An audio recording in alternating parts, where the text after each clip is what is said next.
भूमी अभिलेख कर्मचाऱ्यांचं विविध मागण्यांसाठी बेमुदत कामबंद आंदोलन सुरू आहे. आंदोलनाचा आज 6वा दिवस होता. भूमी अभिलेख कर्मचाऱ्यांनी जिल्हा भूमी अभिलेख कार्यालयासमोर धरणं आंदोलन सुरू केलंय.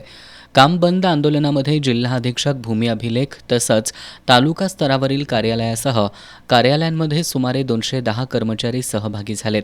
या आंदोलनामुळे मोजणीसह प्रॉपर्टी कार्ड, वारस नोंदीचे फेरफार आदी कामं ठप्प झाली असून कामानिमित्त आलेल्या नागरिकांना रिकाम्या हातानं परत जावं लागतंय.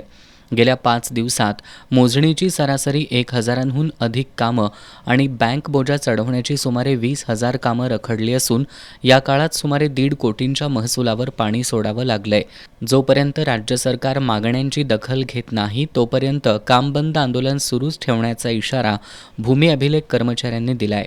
पूर्ण आपल्या जिल्हा आणि राज्याचं सगळ्यांचेच प्रॉपर्टी कार्ड तयार झालेले आहेत. ह्या सध्याचं काम उदाहरणच घेतलं तर एक चंदगड तालुक्यात 136 गावात ड्रोन सर्वे झाला. एकच माणूस या 136 गावासाठी एकच माणूस नेमला आहे. सध्या पद पण रिक्त आहे. आमची आंदोलनाची दिशा ही आमच्या विभागीय संघटनेच्या निर्णयावर अवलंबून राहील. आम्ही जोपर्यंत आमच्या मागण्या महसूल मंत्री साहेब मान्य करत नाहीत तोपर्यंत आम्ही कंटिन्यू ह्या आंदोलन चालूच ठेवणार आहेत. आत्ता सध्या आमचा हाच निर्णय आहे की जोपर्यंत आमच्या मागण्या मान्य होत नाहीत तोपर्यंत आमचं आंदोलन चालूच राहील.